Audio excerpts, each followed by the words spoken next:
Angéline Nadier de la série Ma Famille. Bon, Marie-Laure, vraiment, on était vraiment, si je dis proche, c'est pendant les tournages qu'on était vraiment proches. Et comme on a effectué beaucoup de voyages ensemble, elle et moi, on était vraiment proches pendant ces voyages-là. Depuis que le film s'est arrêté, c'est là qu'on a commencé à ne plus se voir. Vraiment, quand j'ai appris que sa maladie, ça m'a surpris, quoi. Parce qu'au moment où on se voyait pour la dernière fois, elle était vraiment en chair, elle était vraiment en forme. Et quand je l'ai vue sur le journal, vraiment, j'étais dépassée. J'étais vraiment dépassée, c'est dommage. C'est arrivé, c'est arrivé. Aujourd'hui, c'est le dernier jour de la veillée.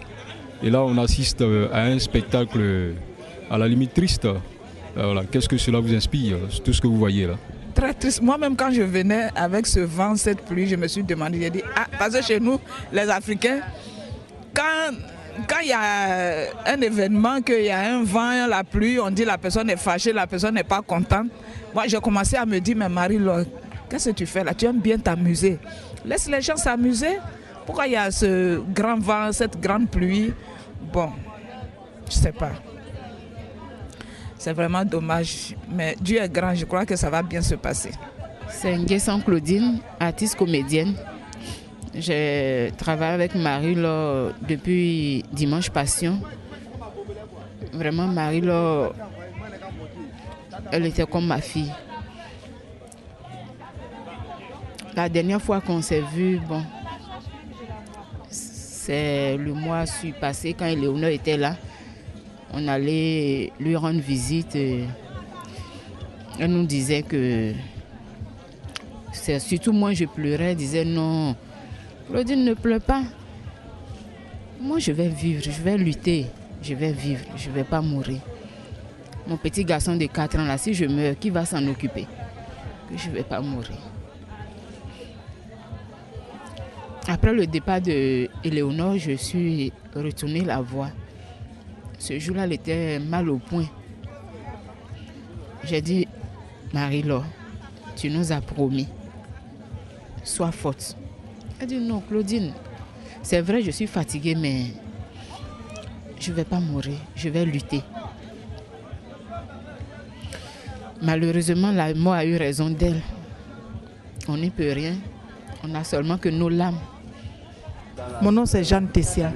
Je suis artiste comédienne en tant que telle d'abord, mais je joue. Non, il ne faut pas fâcher. On dit quoi? Ça veut dire Marie-Laure repose en paix. Tout ce qu'on t'a fait de mauvais sur la terre ici, il faut laisser. Il faut te chercher une voie pour aller vers le ciel. Nous qui sommes sur la terre ici, on va prier pour toi. Que vraiment, paix à ton âme, c'est tout ce qu'on peut dire. Parce que vraiment, elle est là, elle est là, elle allait évoluer, elle a déjà évolué, elle allait évoluer, mais c'est arrivé, on va faire comment? On ne peut que lui dire personne. C'est regrettable, mais c'est tout ce qu'on peut dire. Je suis K. Daniel, comédien de formation. Par rapport à la disparition cruelle, brusque et brutale de Marie-Laure, vraiment, on a pour habitude de dire les mots manquent. Mais quand les mots manquent, l'émotion est là. C'est pour cela que souvent, la gorge se noue et on n'arrive pas à faire sortir ce qu'il faut sortir parce que tout se bouscule à la fois. Tout se bouscule en ce sens que elle-même, sa disparition est une bousculade dans l'esprit de chacun de nous. Et j'avoue sincèrement que Marie-Laure est une perte pour nous parce qu'elle a encore du talent à revendre. Elle avait encore du talent à revendre. C'est une comédienne vraiment, il faut dire hors pair, mais dans sa génération, elle a marqué son temps. Et souvent, on dit la la bonne sauce finit vite. Peut-être la sauce la plus succulente finit vite. C'est peut-être le cas de Marie-Laure. Nous y attendions le moins. Parce que on sait qu'elle était malade, comme tout le monde, comme tous ceux qui sont malades. Mais ce n'est pas tous les malades qui meurent. Donc on a espéré qu'elle pouvait faire partie des malades qui ont survécu, qui ont pu survivre. Mais hélas, 1000 fois hélas, elle est partie. Ça nous fait très très mal. Mais ainsi va la vie. Et je voudrais en profiter pour dire mes condoléances les plus attristées. D'abord à toute la famille professionnelle. Je veux dire donc, je vais parler de tous ceux qui sont de la corporation artistique sans exclusive. Et en particulier sa famille biologique et enfin sa famille artistique du point de vue sectaire, je veux dire des comédiens. Donc encore une fois, toutes mes condoléances et que surtout le Tout-Puissant lui réserve une place de choix là où elle va et qu'elle repose en paix. Merci.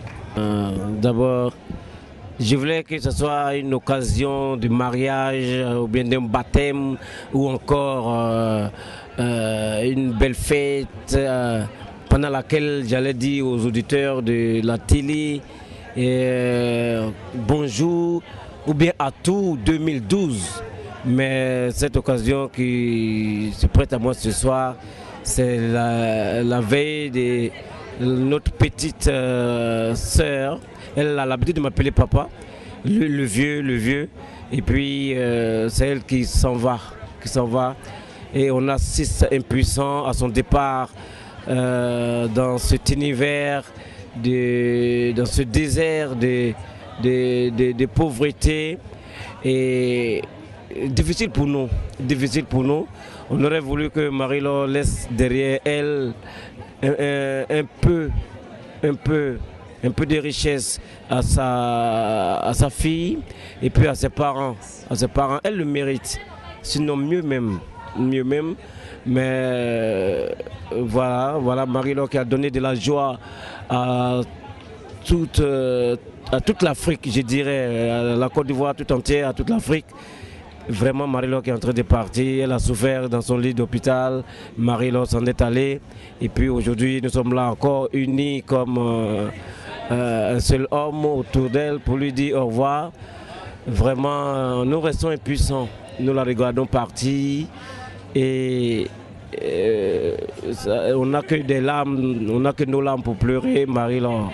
Ça fait pitié. Sinon, comment comprendre que Marie-Laure est riche. Marie-Laure est riche. Elle est riche de ses amitiés, elle est riche de ses connaissances. Elle est riche parce qu'elle a des hommes autour d'elle, ses collègues autour d'elle aujourd'hui qui font d'elle Marie-Laure, qui allons l'accompagner dans sa dernière demeure. Aujourd'hui, si Marie-Laure de son vivant avait volé un sac de cacao, avait pris un sac de riz, on allait dire Marie-Laure a volé et Marie-Laure doit aller en prison. Dieu n'a pas fait cela.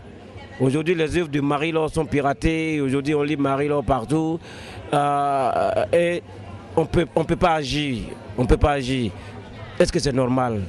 Je me dis, s'il y a une justice, à part celle de Dieu, s'il y a une justice, alors il faut qu'il y ait une justice pour les artistes que nous sommes et que nos œuvres, désormais, des voix se lèvent pour défendre les artistes de Côte d'Ivoire. Sinon, vraiment, nous voilà.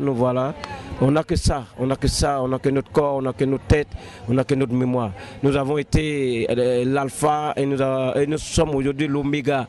L'alpha parce que nous avons dit aux Ivoiriens, nous avons prédit ce qui est arrivé à la Côte d'Ivoire. Et aujourd'hui oméga parce que nous sommes encore chargé d'apporter cette réconciliation entre les fils de cette nation. Donc vraiment, je ne crois pas que notre métier soit un métier qu'on regarde avec le côté de l'œil, mais on doit le regarder grandement avec les yeux et dire que nous aussi, on a notre mot à dire, on a notre place dans cette Côte d'Ivoire-là, sinon dans cette Afrique-là. Merci. Oui, vous avez parlé de l'âme, c'est l'occasion, c'est la dernière veillée et vous n'avez que vos larmes pour pleurer. Alors, nous sommes avec les artistes de surcroît comédiens. Est-ce que l'heure a l'humour? Est-ce qu'on peut avoir une idée de ce que représentent les pleurs, les larmes d'un comédien? Non, nous en fait, nous on pleure pas. On pleure pas, même quand on serait en train de descendre le corps de Marie-Laure dans sa tombe, on ne serait pas tout. Merci. Vraiment, je vous remercie de cette interview. C'est tellement bienvenu parce qu'aujourd'hui, nous sommes dans un monde où on ne sait pas où on va. Parce qu'aujourd'hui, notre soeur, notre fille, notre camarade, notre collègue nous a quittés de façon précoce. Elle est partie. Ça nous fait très mal. Nous sommes aujourd'hui écœurés. Et malheureusement aussi, nous avons organisé cette dernière veillée qui va l'accompagner à sa dernière demeure. Et voilà qu'aujourd'hui, la pluie est venue tout gâter. Nous pleurons tous, nous pleurons parce qu'aujourd'hui nous ne pouvons pas nous retenir. C'est une sœur, c'est une collègue, c'est une amie à nous tous, à toute l'Afrique, à tout le monde entier. Parce qu'aujourd'hui nous sommes vraiment touchés. Nous sommes touchés par la disparition de cette sœur, de cette amie, de cette collègue qui est partie à jamais, qu'on ne va plus jamais revoir. Ça nous touche. Je n'ai même plus de mots à dire, mais j'ai dit Yako, c'est bon, ça va. Présentez-vous, s'il vous plaît. Moi, c'est Kwadjo. Je suis Kwadjo de l'émission Ma Famille. Je suis le directeur général du port d'Abobo. Je suis le mari de Amouin et Mandela. Le souvenir que je garde de Marie-Laure est grand. Marie-Laure est une grosse perte pour nous. On dit toujours que les gens sont irremplaçables, mais les gens ne sont pas irremplaçables, mais c'est pour ne pas donner la grosse tête. Donc, les gens qui sont irremplaçables. Marie-Laure, je ne sais pas qui pourrait jouer ce rôle-là. Vraiment, elle avait imprégné ce rôle de bonne bête là, comme on le dit, de bonne renversée, idiote. Elle savait tellement le faire que je ne sais pas si on pourra avoir une qui peut. On aura une qui jouera, mais comme Marie-Laure, ça va être difficile, elle est vraiment irremplaçable. C'est une grosse perte. Et le souvenir de Marie-Laure que j'ai, ce qui m'a marqué, c'était quand nous sommes allés au Congo. Je te souviens au Congo, quand les fans sont tombés sur moi, que je suis blessé. Je voyais Marie-Laure se rouler par terre, pleurer. Voilà, on a blessé ma patronne, elle parlait, j'ai dit, mais elle pleurait à chaudes larmes. J'étais tellement étonné parce que c'était la solidarité. C'est-à-dire Marie-Laure, au-delà du rôle, me voyait un peu comme sa petite maman. Mais ce jour-là, elle a tellement pleuré que ça m'a marqué. Ouais, et puis bon, il y a un grand vide quoi. Gogo et moi, ça fait près de combien de fois par jour? Parce qu'il y a un grand vide, on sent. Marie-Laure, c'était comme un peu notre petite. C'est vrai qu'elle et moi ne sommes pas de la même génération. Nous ne sommes pas de la même génération. Mais vraiment, les mots me manquent. Elle jouait extrêmement, c'était une grande comédienne. Et je me souviens, avant sa dernière rechute qui lui a été fatale, on avait appris comme ça, Delta et moi, que ça n'allait pas. Et Delta m'a dit, ah Clémentine, il faut l'appeler, elle va venir. Je suis sûr qu'elle ne prend pas ses médicaments. Il faut l'appeler, il faut la chauffer, elle va venir parce que c'est une grande comédienne, il ne faut pas qu'on la perde. Et j'ai appelé Marie-Laure. Le lendemain, j'ai appelé Marie-Laure. J'ai dit, tu montes dans un taxi puis tu vas chez ta maman Delta. Elle dit, ok, j'ai compris.